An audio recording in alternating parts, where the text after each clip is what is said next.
오늘 말씀은 사도행전 21장 37절부터 22장 16절까지입니다. 제가 봉독해 드리겠습니다. 내용 잘 헤아려 주시면 감사하겠습니다.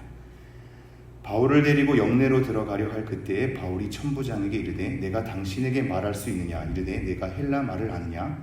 그러면 내가 이전에 소요를 일으켜 자객 4,000명을 거느리고 광야로 가던 애굽인이 아니냐? 바울이 이르되 나는 유대인이라 소비 아닌 길리기아 다소시의 시민이니 청컨대 백성에게 말하기를 허락하라 하니 천부장이 허락하거늘 바울이 층대 위에 서서 백성에게 손짓하여 매우 조용히 한 후에 히브리 말로 말하니라. 부형들아, 내가 지금 여러분 앞에서 변명하는 말을 들으라. 그들이 그가 히브리 말로 말함을 듣고 더욱 조용한지라. 이어 이르되 나는 유대인으로 길리기아 다소에서 났고 이 성에서 자라 가말리엘의 문화에서 우리 조상들의 율법의 엄한 교훈을 받았고 오늘 너희 모든 사람처럼 하나님께 대하여 열심히 있는 자라. 내가 이 돌을 박해하여 사람을 죽이기까지 하고 남녀를 결박하여 옥에 넘겼노니 이에 대제사장과 모든 장로들이 내 증인이라. 또 내가 그들에게서 다메섹 형제들에게 가는 공문을 받아가지고 거기 있는 자들도 결박하여 예루살렘으로 끌어다가 형벌받게 하려고 가더니 가는 중 다메섹에 가까이 갔을 때 오정쯤 되어 호련히 하늘로부터 큰 빛이 나를 둘러 비치매 내가 땅에 엎드려져 들으니 소리가 있어 이르되 사울아 사울아 내가 왜 나를 박해하느냐 하시거늘 내가 대답하되 주님 누구시니이까 하니 이르시되 나는 내가 박해하는 나사렛 예수라 하시더라. 나와 함께 있는 사람들이 빛은 보면서도 나에게 말씀하시는 이의 소리는 듣지 못하더라. 내가 이르되 주님 무엇을 하리이까? 주께서 이르시되 일어나 다메섹으로 들어가라. 내가 해야 할 모든 것을 거기서 누가 이르리라 하시거늘 나는 그 빛의 광채로 말미암아 볼 수 없게 되었으므로 나와 함께 있는 사람들의 손에 끌려 다메섹에 들어가노라. 율법에 따라 경건한 사람으로 거기 사는 모든 유대인들에게 칭찬을 듣는 아나니아라 하는 이가 내게와 곁에 서서 말하되 형제 사울아 다시 보라 하거늘 즉시 그를 쳐다보았노라. 그가 또 이르되 우리 조상들의 하나님이 너를 택하여 너로 하여금 자기 뜻을 알게 하시며 그 의인을 보게 하시고 그 입에서 나오는 음성을 듣게 하셨으니 내가 그를 위하여 모든 사람 앞에서 내가 보고 들은 것의 증인이 되리라. 이제는 왜 주저하느냐? 일어나 주의 이름을 불러 세례를 받고 너의 죄를 씻으라 하더라. 아멘. 설교자가 본문을 연구할 때 항상 여러분에게 하나님의 말씀을 이렇게 전하면 되겠다라고 쉽게 다 마음에 그런 감동이 일어날까요? 이게 연구하고 설교의 내용을 작성하면 이렇게 딱딱 나올 것 같죠, 그죠? 오늘 본문은 상황에 따라서는 좀 다를 수 있겠지만 저에게는 또 쉽지 않은 본문이기도 합니다. 내용의 어려움이 아니라 왜 이게 중요한 것이며 지금 현재 있는 성도님들에게는 무슨 의미가 있는 것인가에 대한 부분은 오늘의 저로서는 굉장히 어려운 지점들이 많습니다. 지금 이 오늘 본문에는 바울이 예수님께서 나타나심으로 회심하는 사건에 대해서 그래서 하나님 편에 서서 예수 그리스도의 증인이 되는 그 시작점에 예수님의 만남을 우리에게 일러주고 있습니다. 이게 사도행전에서 3번 등장하거든요. 9장에는 이 누가가 제3자의 입장에서 기록하는 부분이고 지금 오늘 보는 22장과 나중에 26장에는 아그리빠 왕에게 자기를 변호하게 되는데 이렇게 2번은 자기 스스로 자기의 삶을 얘기한단 말입니다. 근데 그 기록이 조금은 세밀하게 다르긴 합니다. 근데 이게 잘 생각해 봐야 할 것이 사도행전 28장 전체 내용 중에 3번이나 거론을 하고 있으며 이미 9장에서 얼핏 다 살펴본 것 같은데 굳이 반복적으로 3번이나 다른 여러 사건을 기록하기에도 굉장히 많았을 터인데 왜 자기의 회심 사건에 대해서 이렇게 3번이나 많은 지면을 할애해서 얘기를 하고 있는가에 대한 이 내용에 대한 중요성, 3번이나 반복돼야 하는 것에 대한 이유와 목적을 저도 잘 모르겠습니다. 설교자 몰라도 되지요, 그죠? 모든 걸 다 알 수 없지요.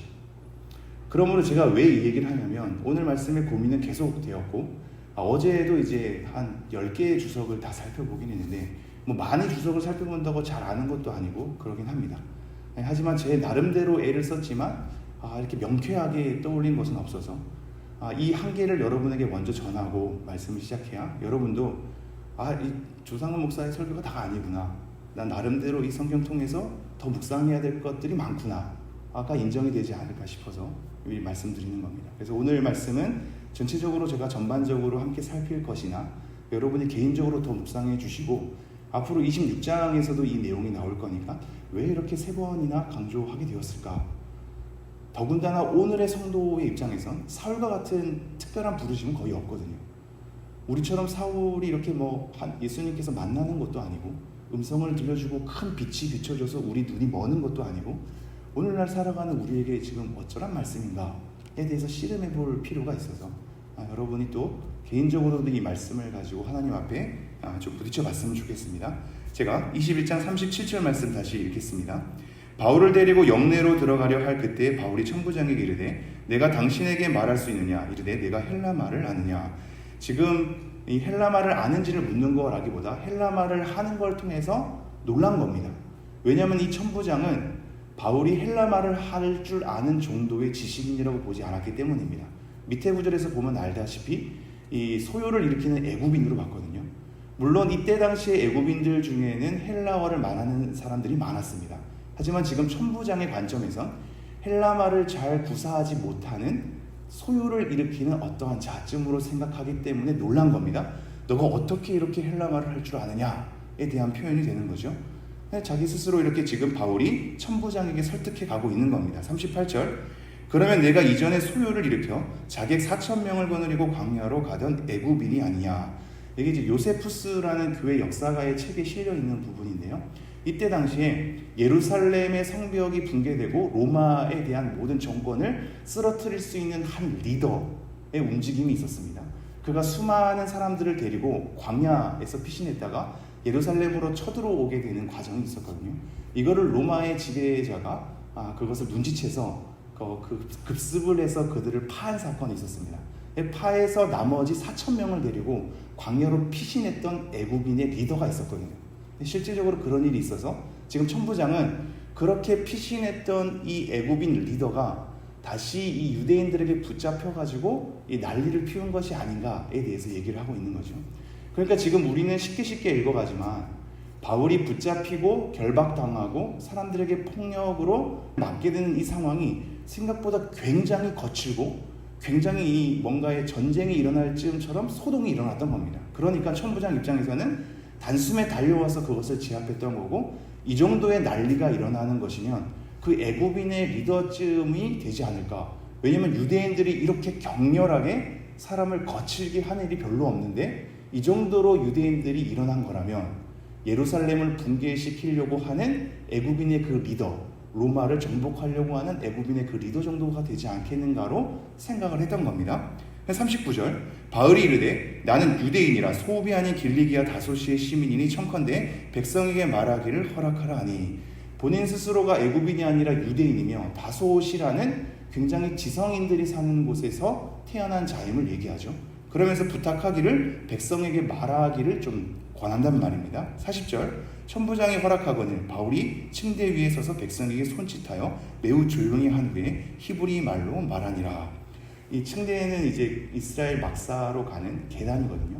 그 계단에서 백성에게 딱 손짓을 한 겁니다.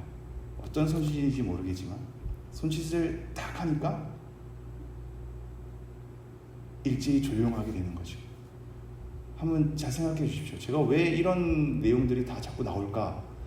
지금 유대인들은 굉장히 분노와 격렬한 항의로 바울을 죽이려고 하는 거침 속에서 지금 있는 상황이란 말이죠. 난리 법석이었을 겁니다. 근데 바울이 갑자기 손짓을 딱 하니까 조용해집니다. 뭔가의 이 성령님의 역사하심이 있는 상황이라고 볼 수밖에 없는, 갑자기 그 거칠고 난리 법석인 상황이 이 손짓 하나에 조용히 집중하게 되는 거죠. 그러면서 히브리 말로 말합니다. 생각해 보건대 팔레스타인 지역의 유대인들이 사용했던 공용어는 이때 아람어인데 아람어로 얘기했을 가능성이 더 크거든요. 그러면서 신약점이 이겁니다. 부형들아, 내가 지금 여러분 앞에서 변명하는 말을 들으라. 이 부형들아라는 표현은 스데반이 했던 고백이거든요. 스데반을 연상시키면서 부형들아로 동족에 대한 마음을 전하죠. 아버지이며 형제들아로 우리가 함께 하나님 앞에서 그 삶을 짊어지고 간 자들이었다는 것을 스타트로 시작합니다. 그러면서 내가 지금 여러분 앞에서 변명하는 말을 들으라. 이 변명이란 표현이 어감이 좋지 않은데, 변명은 뭔가에 자기에 대한 해명을 하는 것 같은 느낌이 들지 않습니까? 근데 이것은 보다 변호와 변증에 가깝거든요. 자기 스스로를 설명하는 걸 넘어서서 어떠한 상황에 올바른 길로 이끌 수 있도록 변증하는 차원이란 말이죠. 이 변증한다라는 것을 조금 염두에 두셔야 합니다. 왜냐하면 우리는 생각보다 일방적으로 복음 전도를 하려고 하죠. 일방적으로 복음 전도를 한다는 얘기는 서로에 대한 인격적인 교제 없이 일방적으로 선포되는 선포가 굉장히 전도로서 다인 것 같은 생각을 하실 때가 많습니다. 그래서 그 사람이 누군지는 생각하지 않고 서로의 마음이 주고받는 것에 대한 일절 생각하지 않은 채 일방적으로 하나님의 말씀을 선포하고 예수 그리스도의 이름을 그냥 선포하면 내가 할 일 다 했다, 때를 얻든지 못 얻든지 나는 전파했다라는 것으로 자기 충족을 할 때가 많습니다. 이건 제가 많이 경험했던 부분이라 그렇게 많이 외치고 다녔거든요. 근데 제가 충격을 받은 건 저는 이단이랑도 대화를 많이 한 적이 많은데 길거리에 이 방식이 똑같습니다. 이단이든 타 종교든 우리 교회 이 개신교든 전도의 방식이 다 똑같은 게 상대방 얘기를 듣지 않습니다. 내가 지금 외운 것들을 자꾸 쏟아내서 어떻게든 내가 얘기할 것들을 다 얘기하는 것으로 만족을 할 때가 많습니다. 그리고 나서 그 사람이 항의를 하고 거칠게 얘기하면 나는 복음을 전하다가 고난받은 자 이러면서 자기 스스로 눈물을 훔치곤 하죠. 이런 분들이 백제부분에도 몇 분 있거든요. 제가 돌아다니면 막 그렇게 거칠게 복음 전도하려는 나이 드신 어르신분들을 봤습니다. 사람들이 막 싫어서 막 이러면 갑자기 막 욕을 하시고 경찰들 이렇게 오니까 막 항의하시고 이게 도대체 뭘까 고민이 되는 지점들이 많습니다. 우리는 변증도 해야 하거든요. 복음을 일방적으로 전파하는 것도 필요합니다. 늘 항상 인격적으로 서로 주고받을 수는 없죠. 일방적으로 얘기할 때도 있지만 변증의 차원도 있단 말입니다. 변증의 차원이란 상대방이 잘 이해할 수 있도록 상대방 편에 서기도 하고 그들이 이해할 수 있도록 따라오는 지점을 얘기하기도 하고 그 속에서 함께 소통할 수 있고 다시 한번 이 말씀 앞에 끌고 올 수 있는 과정이 있는 거란 말입니다. 변증의 차원을 우리는 갖춰야 합니다. 변증의 차원을 갖추려면 상대방을 알고 이해해야 하죠. 그래야 소통이 일어나거든요. 교회가 세상과 담을 쌓는 것으로 복음 전도를 외치는 것만이 다가 아니라 세상의 방식과 돌아가는 상황을 알아야 하며 그들이 가지고 있는 논리를 알아야 하며 그들이 왜 비판하는지에 대한 비판점도 알아야 합니다. 그것을 알고 나서 그럼에도 불구하고 그 비판은 잘못된 것이며 그들의 관점은 한계가 있는 것이며 하나님의 말씀이 그것보다 더 초월적인 능력과 논리가 있는 것이다라고 설명해 낼 줄 아는 변증의 차원이 우리 가운데 실력으로 갖춰져야 합니다. 오늘날 사회에서는 더 그러합니다. 그냥 일방적으로 쏟아내고 감정적으로 외친다고 되는 게 아니란 말이죠. 지금 바울이 그걸 하고 있습니다. 다른 전도 여행 가운데서는 하나님의 말씀을 멋지게 선포하는 것이 다인 것 같았는데 여러 사람과 여러 환경 속에서 바울은 달리 설명하거든요. 근데 오늘 이 상황 속에선 변호를 한단 말입니다. 변증을 하며 그들이 이해하는 차원에서 그들 편에서 설명하는 내용들이 시작되고 있습니다. 그게 이제 22장 2절에 보면 그들이 그가 히브리 말로 말함을 듣고 더욱 조용한지라 이어 이르되 나는 유대인으로 길리기아 다소에서 났고 이 성에서 자라 가말리엘의 문화에서 우리 조상들의 율법에 엄한 교훈을 받았고 오늘 너희 모든 사람처럼 하나님께 대하여 열심히 있는 자라. 너네들과 나는 출발이 같았다. 오히려 너네들보다 더욱더 유대인 중에 유대인이요 히브리인 중에 히브리인이었으며 바리새파 중에 바리새파이며 가말리엘의 엄청난 랍비의 유명한 3명의 랍비 스승이 있었거든요. 그 밑에서 나는 이 학문을 공부했던 자다 이렇게 얘기하죠. 그러면서 너희처럼 하나님에 대한 열심이 있던 자다 이렇게 얘기하죠. 어제도 말씀 보지 않았습니까? 하나님에 대한 열심이 언덧 내가 한 일에 초점을 받은 채 나의 열심으로 둔갑이 되다 보면 이것을 침범하고 공격하는 무리들에 대해서 처단하게 되죠. 하나님에 대한 열심이 나를 삼켜버리는 경우거든요. 나도 이랬다. 4절 내가 이 돌을 박해하여 사람을 죽이기까지 하고 남녀를 결박하여 옥에 넘겼노니 이에 대제사장과 모든 장로들이 내 증인이라. 또 내가 그들에게서 다메섹 형제들에게 가는 공문을 받아가지고 거기 있는 자들도 결박하여 예루살렘으로 끌어다가 형벌받게 하려고 가더니 핍박한 것에 대해서 그것의 선두주자이며 모든 유대인들이 공문을 쓸 정도로 받은 대표 자격으로 다메섹에 가는 길에 예수님을 만나게 되는 겁니다. 7절 내가 땅에 엎드려 들으니 소리가 있어 이르되 사울아 사울아 내가 왜 나를 박해하느냐 하시거늘. 이건 생각보다 큰 의미가 있었죠. 자기는 하나님을 위한 열심으로써 하나님을 위해서 그 일을 하는 거였고, 그들 예수 그리스도를 따르는 이단의 무리라고 생각하는 그들을 처단하러 가는 길이었는데, 그 사람들을 박해했건만 예수님께서는 왜 나를 박해하느냐로 가는 거죠. 교회를 자기의 몸으로 생각하는, 왜 나를 박해하는 거에 대한 질문으로 충격을 받은 사건을 얘기를 합니다. 그러면서 쭉 이어가다가 길게 할 수 없으니까요. 쭉 이어가다가 14절에 이렇게 얘기합니다.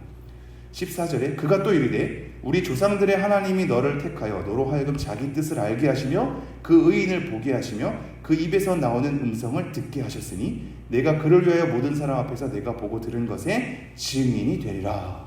지금 예수 그리스도를 급격하게 만난 사건, 그 신비로운 경험, 그 속에서 모든 유대인들에게 칭찬받는 아나니아를 만난 사건, 그리고 정리하기를 하나님께서 나를 택하여서 하나님의 뜻을 알게 하시며 그 의인 예수 그리스도를 보게 하시며 그 입에서 나오는 음성을 듣게 하셔서 이 일에 대해서 증인으로 서게 하는 부르심이 있었다, 이렇게 얘기합니다.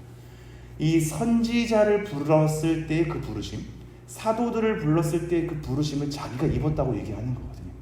사람들에게 너희와 같은 출발점이고 너희보다 더 열심히 있던 자였으나 예수 그리스도를 만나게 되었고 그 예수 그리스도를 통해서 하나님의 택하심에 대한 사도적 부르심, 선지자적 부르심으로 내가 부르심을 입어서 증인이 되는 삶을 살았기 때문에 이 길을 걷고 있노라고 얘기를 하고 있습니다. 오늘 우리는 이 말씀을 통해서 우리를 좀 돌아봐야겠죠. 우리는 사울과 같은 이런 신비로운 부르심을 받은 자들이 아니죠. 이 부르심은 특별한 부르심이란 말입니다. 선지자적 부르심이며 사도적 부르심입니다. 그러기에 지금 이스라엘 백성들에게 얘기를 하고 있습니다. 너네들은 율법에 갇혀서 살았건만 그것을 넘어서는 선지자적 부르심과 사도적 부르심을 내가 받아서 내가 이 일에 대해서 증인으로 서게 된 것이다를 얘기하고 있습니다. 우리는 이러한 부르심을 받지 않았기 때문에 이 말씀을 가지고 씨름하기가 어렵습니다만 우리 각자는 또 다른 일반적인 부르심으로 지금 이 자리에 있습니다. 그리고 하나님께서는 여전히 이 말씀을 통해서 우리가 모든 상황 가운데 변증하는 자로 하나님 편에 서서 하나님의 뜻을 알게 하며 증인으로서 서게 하는 걸음으로 우리의 삶에 펼쳐졌고 우리가 부르심을 받았음을 확인하게 하죠. 우리의 모든 상황이 다양할 것입니다. 각자의 삶에 부르심이 있고 그 부르심 가운데 만나는 사람들이 각각 다를 것입니다. 우리는 한 가지로 일방적으로만 전도로 하는 사람들이 아니라 다양한 삶의 차원에서 각자의 삶의 여건 가운데 변증을 할 수 있는 사람들로도 부름을 받았습니다. 그러므로 여러분, 단순하게 우리의 삶을 짊어지고 가지 마셔야 합니다. 다양한 편에서 다양한 설명으로 다양한 사건을 가지고 다양한 말씀으로 끈질기게 그들의 편에서 이해가 되고 설득이 될 수 있는 실력도 갖추면서 예수 그리스도를 증인하는 부르심으로 우리가 부르심을 받았다는 것을 기억해 주십시오. 그러므로 여러분, 일생 동안 고민해 주시고 일생 동안 증인으로서 어떻게 하나님의 뜻을 증거할 것인지를 하나님 앞에 엎드려 주십시오. 그래서 여러분이 평생 가운데 만나는 사람들에게 조금이나마 우리 주 예수 그리스도, 성부 하나님, 성령이 조금이나마 설명되고 표현되고 변호가 되기를 간절히 소망합니다. 기도하겠습니다.